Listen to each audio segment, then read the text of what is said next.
au point de me faire reculer, ou faire de l'aquabike tout habillé. J'ai préféré la plongée à la chute libre. Avec en prime la confirmation que le mensonge est un poison qui se glisse jusque dans le mascara, puisque le maquillage waterproof ne l'est que dans une limite très relative. En arrivant devant mon immeuble, j'étais coiffée comme une sirène après un typhon et j'avais le visage maculé de coulures. Ça rendait tellement bien que j'aurais pu postuler dans un cirque. La première femme à avoir des varices sur la figure, une bien belle affiche pour une nouvelle carrière que j'imagine déjà. J'ai monté les escaliers 4 à 4 jusqu'à chez moi, espérant ne croiser personne. Mais le type qui gère le hasard des rencontres doit être pote avec celui des vents contraires. Ils ont un partenariat avec la fée de la honte qui m'a toujours beaucoup gâtée.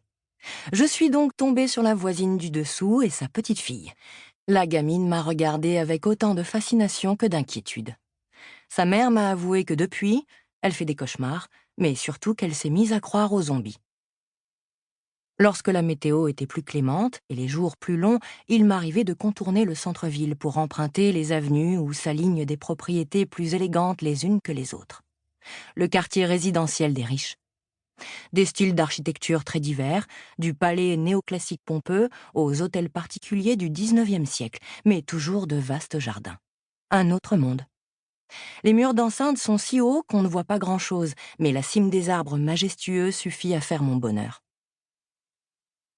En ce moment, je préfère couper par le centre, d'abord parce que c'est plus court, mais surtout parce que les décorations de Noël sont déjà en place et que les vitrines scintillent de mille feux. J'adore voir la lumière repousser l'obscurité et les gens faire leurs courses dans un quotidien rassurant. Cela me fait le même effet que ces dîners entre amis où les conversations mêlées font naître une ambiance qui vous enveloppe d'un cocon de bien-être. J'en ai besoin.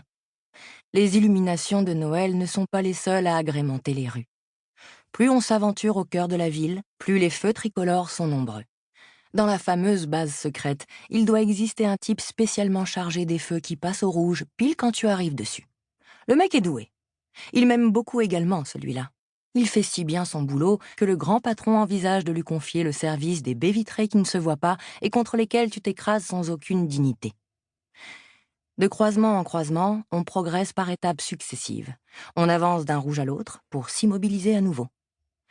Étant donné ce qui me passe par la tête durant ces mini-pauses forcées, je me demande parfois si les feux sont réellement là pour réguler le trafic ou pour remplir, à notre insu, une mission bien plus importante. Nous obliger à réfléchir à nos vies, par exemple. Des feux tricolores introspectifs, en quelque sorte. Un arrêt obligatoire, même si le carrefour reste vide. On n'attend pour rien, et le cerveau en profite pour tourner à fond. On rêvasse, on philosophe. On glane alentour quelques détails auxquels nous n'aurions jamais prêté attention si le feu avait été vert. Tandis que l'on guette l'autorisation lumineuse de reprendre notre chemin, en essayant au passage de manipuler la signalisation à l'aide de phrases incantatoires, une pensée fulgurante nous tombe soudain dessus. Aucun casque ne protège de ce genre de projectile. Le choc peut être rude. Se trouver dans une voiture n'y change rien. Même si on écoute la radio à fond pour se distraire, notre esprit coupe le son avec une indécente facilité lorsqu'il a quelque chose à nous dire. C'est ce qui m'est arrivé ce soir-là, sur mon vélo, le vent dans la figure et les pieds gelés. J'étais prête à éviter un chien qui aurait traversé par surprise, ou même un bac à fleurs tombant d'un balcon. Mais ce qui a coupé ma route est bien plus redoutable. Un sentiment. Il n'existe aucun airbag contre. Il aura suffi du rire d'une enfant pour que, à l'arrêt, je percute de plein fouet mon propre cœur. Chapitre 2. Juste devant moi, 3 petites fillettes traversent en chahutant, escortées par une maman qui prend très au sérieux son rôle de garde du corps.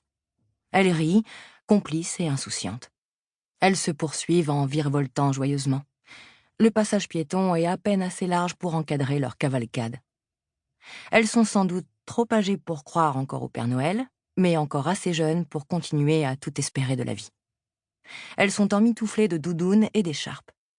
Leurs pantalons de sport et leurs longs cheveux noués en queue de cheval laissent supposer qu'elles rejoignent le complexe urbain de loisirs juste en face. Un ancien centre commercial qui n'a jamais vraiment décollé. La ville l'a finalement racheté pour le reconvertir en centre sportif.